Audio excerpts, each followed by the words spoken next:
Welcome to the Sypnotix. It's Alex. How you doing? We're going to review today a software update, the version 11 software from Tesla. We've had this for a good amount of time now. I've had it for a good amount of time, and I know exactly what it's like inside and out. And I'm going to tell you guys, I'm going to review this as an everyday user, driving this for probably like 1,000+ miles already with this V11 update. So here's the list of stuff that happened. We're not going to cover this all. You can go online. There's a lot of people out there who have covered everything. But I will tell you exactly what's important and what has changed that has been good and bad. So just as a disclosure, we've gotten this car for a couple years now. We're almost hitting the 3-year anniversary of when we acquired this car. And when we first got this car, the Model 3, or mid-range Model 3, this interface looked nothing like this. Nothing. It wasn't even close. Then V10 happened, and that was a huge shift.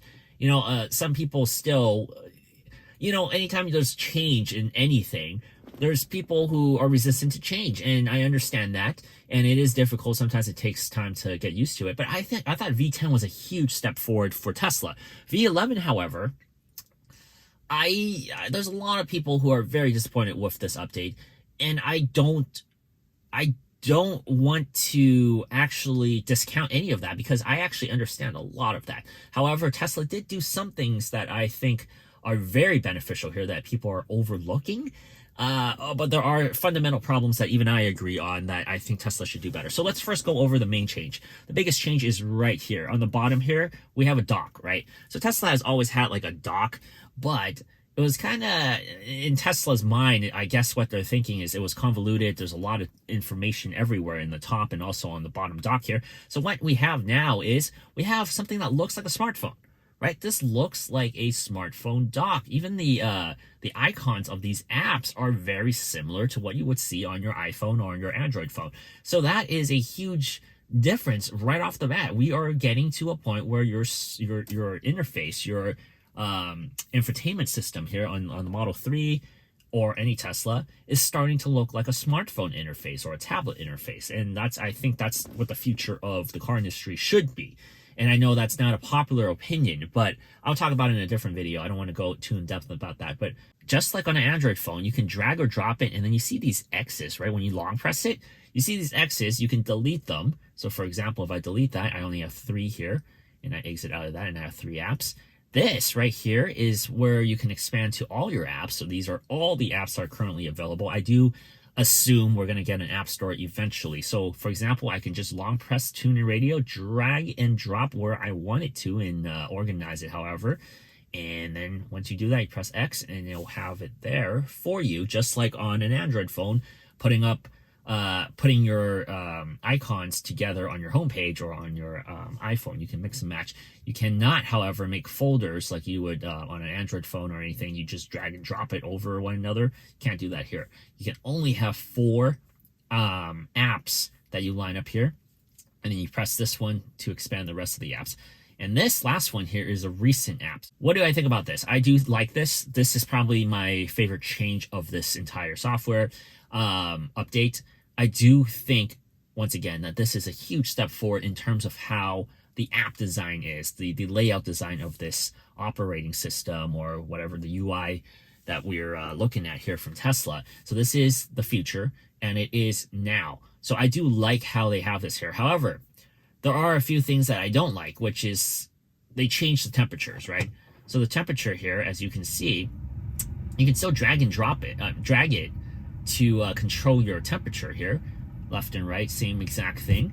However, let's say in the past, there's some things here that even I forgot already how things operated, and I had to look at the old pictures of it that we took.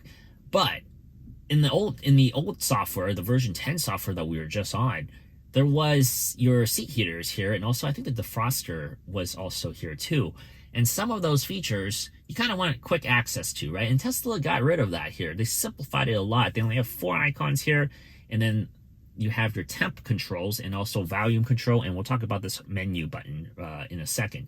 But, for example, when you press on this, right, you have to click on it once to open up climate control, right? So you have to click on it to open climate control. And the thing is, my seat heater here is now hidden in this menu. So, you know, while some of you guys out there might be like, oh, that's not that big of a deal. Most of the time, like during the summertime, you won't use that.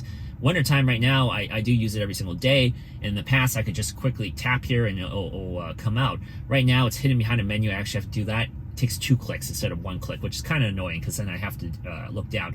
However, they do have a shortcut here. So if you swipe, you see like a mini menu pop up here. If you click on that, it'll expand the menu, but right there, if you just drag it like that, your defroster and also your seat heater control comes up.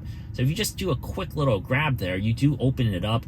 It still isn't as convenient as just doing it right here where it's actually on your dash, on your dock here. However, this is a little shortcut here that I guess you can quickly jump to this and turn on your defroster if you really need to. I'm going to turn that off. Yeah, so this is, it's not a huge issue. However, I do feel like there is a solution that could fix this. Let me turn that off right now. So the temp control, it is what it is. I do wish that we can have an additional, couple more icons here. This is not too many. Like, you know, streaming and the radio button, these apps, it would be nice to actually be able to put it here too. But, you know, you have to pick and choose. You can't choose all your entertainment apps. Let's say, you know, on my media controls, so the former media control, you have all of the music and podcasting apps all on the same kind of interface. Now they divided it individually. So if I click on Spotify, it only opens Spotify. I can't get to the other ones unless I change it through here, right? Like that. On the other older interface, on the V10 interface, it was much easier to switch between TuneIn Radio and all that stuff. It wasn't pretty, but you can do it. Here, you kind of have to click on this arrow, and then you got to go and figure out which one you were looking at, Tidal or TuneIn or streaming or whatever, right? You have to do that. Or you put it on your app dock. But like I said, on your app dock, you only have 2, and I use one for the phone and one for the camera here. Well, before I get to the solution of how I think they should do it, the other thing that changed here is also, you see this Homelink here, right? You see that button, that green button? This is where the Homelink used to be, right? So if you click on it now, it opens up this, like, I guess this overlay from the menu that we have here. This is the menu, right? So when you click on this, it opens all of this. In the past, it just had a quick little drop down. Now, when you're arriving to a location that you have preset here, the Homelink opens on the bottom corner right here. That's not too bad. Like, originally, it took me a couple of days to get used to that. I was like, oh, this is kind of annoying because I'm so used to it. Used to be right here in the corner. I was so used to this automatically opening and then doing it. Sometimes it would miss it, and I would have to press it again and open it. So I was used to that motion. But after a few days, I actually do think this change is a very positive change. And I've also noticed that Homelink is more accurate, and the distance seems better. Like, driving this car every single day, and I use it for my commute coming back from work, there are little like tricky spots because I can't just turn straight into my house like that, turn into the house. I kind of have like a little arc around, and then when Homelink starts triggering, it doesn't always open because it's too far away. It has since this update. So I have to say Homelink has improved its distance, at least in my case, and it's been consistently better. And this location here, when I do need to activate it, like if I want to open my garage now and press it like that, it is more convenient than pressing on the corner. So this is a positive change. However, take a look at this, right? So if I go here, in the past, if I swipe left or swipe right, I got some information. I got my speedometer, or not my speedometer, my trip monitor. Sorry, if I swipe right, I could have got my, I believe it was my trip monitor. If I swipe left, it would have been tire pressure or reverse, one or the other. It's been literally a couple weeks and I already forgot what it used to be like. Now, how do I see my tire pressure? It's hidden behind service. So if I was driving right now, my tire pressure would be shown. My tire pressure has actually been pretty low recently because of the cold weather. But this is a little bit of an inconvenience because if you want to check your tire pressure, it's so much easier just to swipe there. Now I have to actually go here, click again. That's 2 actions you got to take. Now there's also other controls that are a little bit of annoyance here. For one, profiles. So the profile button used to be up here. It will have my name here, and then all you have to do is click on it to change it, right? And you may be thinking, well, you know, if you're the one driving the car, it's not that big of a deal. That's why if it's hidden here, it doesn't really matter. You're not going to change it. Now, you got to click on here. You got to click on there to change the profile. And I don't like going into the menu here to change the profile. Lena and I switch driving all the time. Like, we can go out and we make 4 or 5 stops. We could be rotating driving over and over and over within that 4 or 5 stops. So it is kind of annoying that we have to now press this and go in that. It doesn't really recognize it as well, too. When we first got the car before the V10 update, it read our cards really well, or phones too, actually. And when I sat in the driver's seat, it would recognize my position and adjust it to my position with my profile. Nowadays, it's probably like 50% shot that it gets it right. So it hasn't been too good, honestly. So I don't like that it has changed over here. Now, the other thing that has also changed, you don't see any of the Sentry mode stuff or your dash cam anymore. You got to click over here and you see the recording button. You got to click on that. Same thing on the Sentry mode. You got to click on that. So it isn't very beneficial when you're driving to have this interface like this when you're driving, because anytime you have to open a menu when you're driving, it is a little difficult. My solution to this, I understand why Tesla did this, but it's not too intuitive when you're driving. Either they have to do one of two things.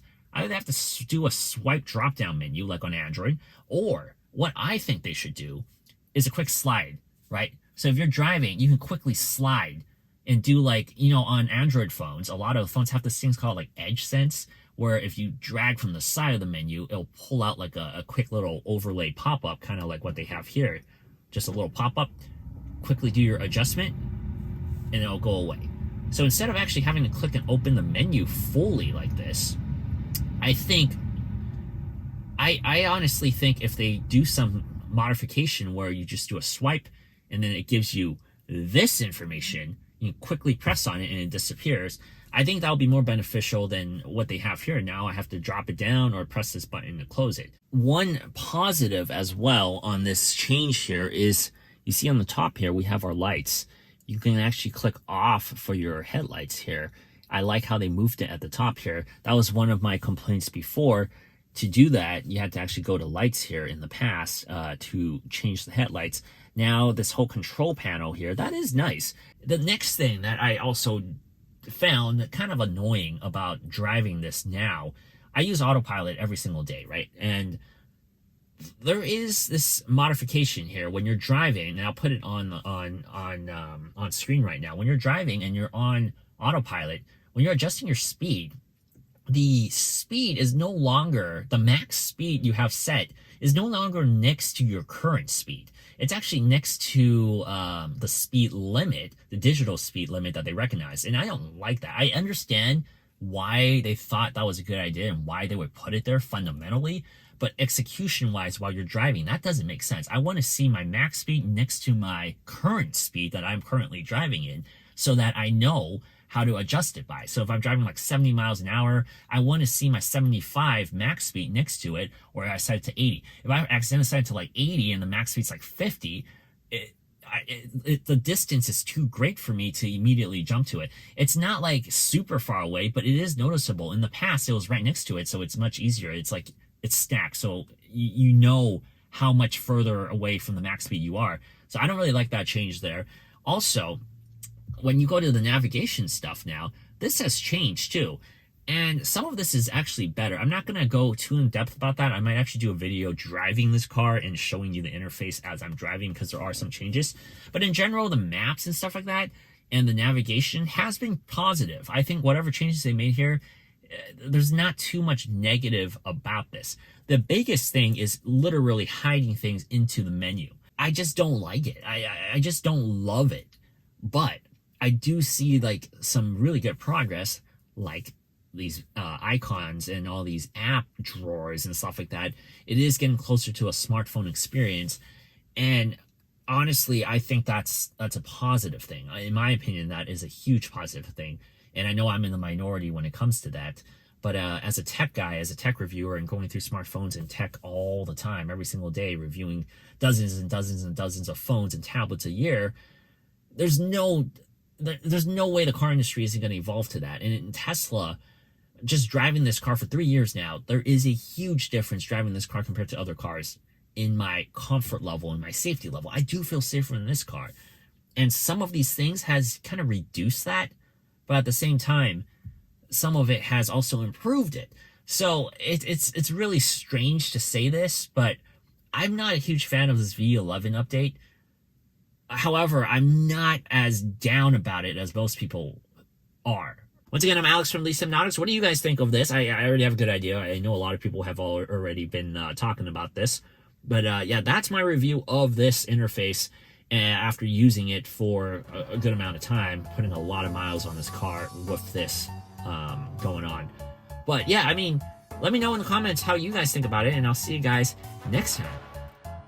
The other day, my house was leaking, and I was like, oh my gosh, I don't know what to do about this. I'm a tech guy. I only know tech, so how do I fix that?